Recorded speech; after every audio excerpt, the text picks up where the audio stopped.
judge and star of Caught in Providence had died after a battle with pancreatic cancer. The judge was 80. Breaking news spread across the world. Judge Frank Caprio, the man known everywhere as the kindest judge alive, had passed away. The headlines told us that cancer had claimed his life. But behind the public story, whispers began to rise, whispers that spoke of something darker, something that shook people to their core. People were told it was illness. Yet, rumors suggested betrayal, secrets, and even murder. Some claimed that his death was not simply the result of disease, but the outcome of a hidden struggle against forces far more dangerous than anyone could imagine. Picture this scene: a dimly lit room, almost silent, with only the flickering of a single candle lighting the space. There sat Judge Frank Caprio, frail from illness, his hands trembling as he pressed record. And it's very obvious that you did, because I came through a very difficult period. Unfortunately, I've had a setback. I'm back in the hospital now, and I'm coming to you again asking. His eyes looked heavy, his body weak, but his voice, though cracked with fatigue, still carried the compassion that millions had come to love. In a soft tone, he spoke what would later be remembered as his final words: "If possible, remember me in your prayers." For anyone watching, those words were heartbreaking enough. But for those who looked deeper, there was something hidden behind his fragile smile. A fear so real and so raw that it hinted at a truth too heavy to speak out loud. The very next day, chaos struck. News outlets broke the story. Judge Frank Caprio has died. The world fell silent. Then it wept. Millions mourned across social media. Courtroom clips of his kind gestures resurfaced. People who had never met him felt like they had lost a family member. Hashtags like #KindestJudge and #RestInPeace Caprio spread globally. But in the middle of grief, questions started bubbling to the surface. How could a man with such a strong spirit, a man who gave second chances to everyone else, be denied one himself? Friends and family who had recently spoken with him said he was not as weak as the media described. Just days earlier, he had told loved ones that he planned to fight harder, that he wasn't ready to give up. Neighbors reported strange activity. They claimed that in his final week, unknown men were seen entering his home late at night. These men weren't family, weren't friends. They were dressed in dark suits, and they never spoke to anyone. They arrived quietly and left just as silently. Who were they? Why were they there? Then came the discovery that changed everything. Inside his personal diary, a note was found. It read, "If anything happens to me, know that it will not be an accident. It will be the work of those who fear justice." That single sentence transformed grief into suspicion. Suddenly, the world no longer saw his passing as simply the end of a long illness. It now looked like something far more sinister. To understand why his death sparked such outrage, you need to understand who Frank Caprio was. He wasn't just a judge. He was a symbol of kindness in a system that too often felt cold and unforgiving. In his courtroom, people weren't treated like case numbers. They were treated like human beings. He gave struggling mothers a second chance when they couldn't pay fines. He listened to the elderly with patience and respect. He showed children compassion when the world demanded strict punishment. Where other judges saw only rules, Caprio saw lives. He reminded the world that mercy was not weakness, it was strength. And in doing so, he gave hope to millions who had long lost faith in justice. So when he died, people didn't just feel that a judge was gone. They felt that humanity itself had been stolen from the justice system. Reports later revealed that in his last weeks, Judge Caprio had been preparing to reveal shocking information. He had uncovered evidence of corruption deep within the judicial system. Sources said he was planning to name names, powerful people whose downfall would shake the very foundations of law and government. And then, just as he was about to step forward, his health collapsed. Too fast, too sudden, too convenient. The whispers grew darker. Had his illness been natural, or had it been accelerated? Could the very system he dedicated his life to protecting have turned against him in the end? In a private conversation, he reportedly told a close friend, "I've always believed justice could prevail, but I fear there are those who will never let me finish my fight." At the time, people dismissed it as the fear of a man weakened by sickness. But after his death, those words felt like prophecy. The diary wasn't the only chilling discovery. Weeks later, a grainy recording surfaced, allegedly from a conversation he had just 2 weeks before his death. In the recording, his voice shook as he said, "I know they're watching me. I know they don't want me to speak, but I can't stop. People deserve the truth." That one clip spread like wildfire. Social media erupted. Outrage-filled comment sections. Movements began. People marched in the streets chanting, "Justice for Caprio." Who killed Caprio? It was no longer about illness. It was about truth. But instead of calming people, the official response only added fuel to the fire. Authorities released a cold, vague statement saying he passed peacefully from cancer, and that there was no evidence of foul play. Yet there was no mention of the mysterious visitors. No mention of the diary. No mention of the leaked recording. The silence screamed, louder than words. The days after his passing felt like endless nights. Candlelight vigils filled the streets outside courthouses, city halls, and even his home. Thousands of strangers stood shoulder to shoulder, holding photographs of Judge Caprio, many with handwritten letters that said, "You were our hope." Elderly people who had once stood in his courtroom now stood in protest. Parents brought children to teach them about the man who had shown compassion in a system often devoid of it. A frail woman holding a crumpled parking ticket sobbed on live television. "This man forgave me when I couldn't afford to pay. He gave me dignity, and now they took his life away. How is that justice?" Her words echoed worldwide. Millions cried as they watched. People who had never met him felt as if they had lost their own father. Investigative journalists soon revealed something even more chilling. On his computer was the draft of a speech Judge Caprio had been preparing. In it, he wrote about a cancer eating the system from within. But he wasn't talking about his illness. He was talking about corruption. He planned to call out powerful figures who had silenced victims, profited from injustice, and manipulated the courts for personal gain. He was preparing to reveal names that would shake governments, corporations, and political circles. The speech ended with haunting words, "If they silence me, let the people speak louder than ever." Those words became a rallying cry.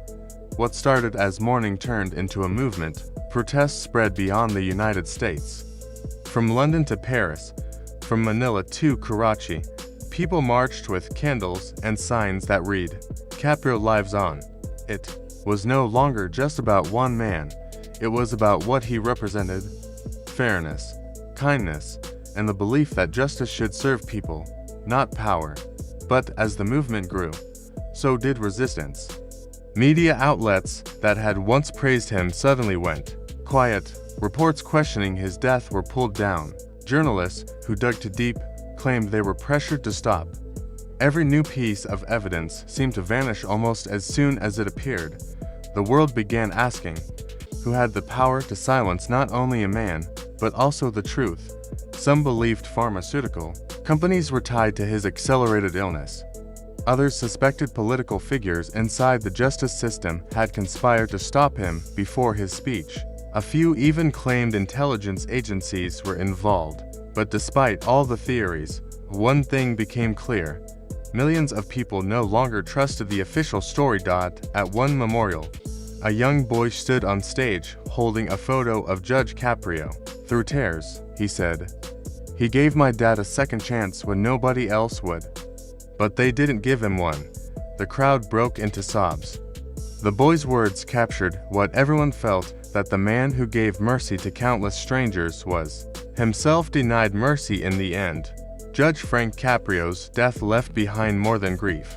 It left behind a question mark that may never be erased. Was it truly cancer that took him? Or Was he silenced by the very powers he spent his life challenging? We may never know the full truth, but what cannot be denied is this: his story, his compassion, and his fight for fairness ignited something bigger than himself. Even in death, he became a symbol of resistance, of courage, and of the eternal struggle for justice. Because if the whispers are true, if Judge Frank Caprio was taken not by nature, but by corruption, then his death was not just the end of a man. It was the attempted assassination of hope itself. But hope doesn't die easily, and as long as people continue to speak his name, march in his honor, and demand the truth, the voice of Judge Frank Caprio will never truly be silenced. The video spread with incredible speed. Within just a few hours, it was everywhere on Facebook, TikTok, YouTube, and every corner of the internet. People demanded answers, their voices rising louder with every repost, every comment, every clip. Yet while the public begged for the truth, those in power remained silent. That silence, however, was not comforting. In fact, it felt louder than any spoken denial. The more officials ignored the growing questions, the more determined the people became to uncover what was really going on. Anonymous groups stepped forward, claiming they would release hidden evidence. Whistleblowers hinted that there were still secret files locked away, waiting to expose the truth. And every passing day, the mystery grew heavier. What really caused Judge Frank Caprio's death? Was it simply cancer, as the official reports claimed? Or was something more intentional behind it? It's something carefully arranged by people who feared the influence of his voice. Too many details seemed suspicious. The timing, the strange visitors, the diary entries that hinted at danger, and the silence that followed. All of it painted a picture that was hard to ignore. The world soon became divided between two stories, the one delivered by the system, and the one people felt in their hearts. But through this division, one thing bound everyone together: grief. The unbearable sorrow of losing a man who had been far more than just a judge. In his final days, he had seemed to sense the storm approaching. He whispered his truths even when he knew it might cost him everything. As protests grew and chants shook the streets, millions lifted their voices on their phones and cameras, demanding justice. A haunting question began to spread everywhere: if they could silence Judge Caprio, who might be next? The uproar after his death was unlike anything the justice system had ever experienced. Weeks passed, then months, yet the outrage refused to fade. Protests grew, tears flowed, and the chants only became louder. Just when the world thought the story might finally begin to quiet down, another revelation burst onto the stage. A former courthouse staffer, who had worked closely with Judge Caprio, stepped forward. Her face was hidden, her voice altered, but her message cut like glass. She said plainly, "Judge Caprio was never supposed to die this way. He was silenced, and I have proof." Her words dropped online like a bomb. Millions watched as she explained how medical documents had been changed, how treatments were tampered with, how warnings were ignored. According to her, a group of powerful men had ensured his illness advanced unnaturally fast so his voice would be gone before his final speech. She then revealed a document labeled Confidential Accelerated Therapy Protocol. Her voice trembled as she explained, "This wasn't designed to heal him. This was designed to kill him slowly so the world would think it was natural." The internet exploded. Tears turned to rage. Outrage boiled over. If what she said was true, then Judge Caprio had not just died, he had been assassinated, disguised as a victim of disease. Crowds filled the streets once again. Vigils turned into marches. Candles turned into torches.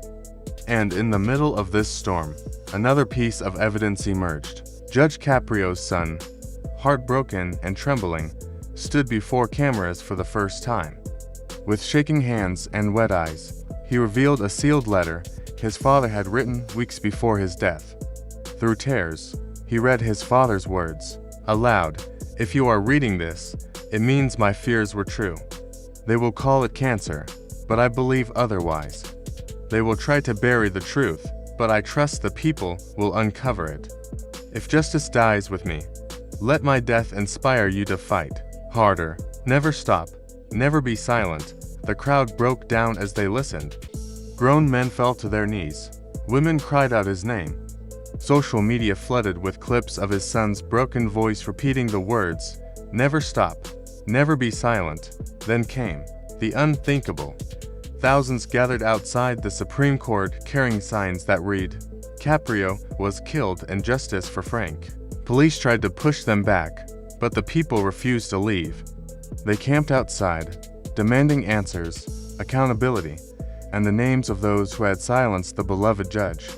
Yet the authorities remain mute. No investigation, no trial, no recognition of the growing evidence. Only carefully polished statements calling it a tragic death caused by cancer. But the public didn't believe it anymore. They had seen too much. Journalists dug deeper, risking their lives. Soon, a leaked email thread surfaced, showing messages between executives, politicians, and unnamed officials. One chilling line stood out: "Ensure Caprio never speaks publicly again. His time has expired." Those 6 words set the world on fire. But how could this happen? How could a man who built his life on mercy, compassion, and kindness be repaid with such cruel betrayal? Judge Caprio had forgiven the poor, uplifted the broken, and given hope to those abandoned by society. Yet in the end, the very system he defended seemed to have stolen his life. At one memorial, a grieving woman collapsed after crying, "If they can kill him, they can kill anyone who speaks the truth." Her words went viral, sparking a wave of mourning videos. People everywhere recorded themselves sobbing, whispering into their cameras, "We lost our father. We lost our hope." Then, as though fate wanted to twist the knife even deeper, Judge Caprio's final video surfaced. Hidden in his phone, never meant for the public, it had been recorded just days before his death. His face was pale, his hands shook, but his eyes still glowed with warmth. In a fragile voice, he whispered, "My dear friends, I may not have much time left. But if my life has taught you anything, let it be this: kindness is stronger than cruelty, and truth is stronger than lies. Do not weep for me. Fight for the justice I can no longer give. Because in the end, justice is not just a courtroom. Justice is you." Those words shattered the internet. Nations mourned as people shared the video. Crowds wept openly in the streets. Hashtags surged across the world. Hashtag justice for Caprio. Hashtag truth silenced. Hashtag never be silent. But the most heartbreaking reaction came from children. Schools across America held moments of silence. Kids drew pictures of Judge Caprio with crayons, writing messages like, "Thank you for being kind." Teachers cried in classrooms. Parents lit candles with their children, unable to hide their tears. The world hadn't just lost a judge. It had lost a father figure, a leader, a man who proved kindness could exist even in a courtroom, and the belief that his life was cut short not by nature, but by human hands turned his death into a wound that could never heal. So the question still remained: did cancer truly take Judge Frank Caprio, or was he silenced because he dared to spread hope where fear was more profitable for the powerful? One thing is clear: his voice may have been silenced, but his message has only grown louder. Never stop, never be silent. As millions lifted candles to the night sky, the world recognized a truth.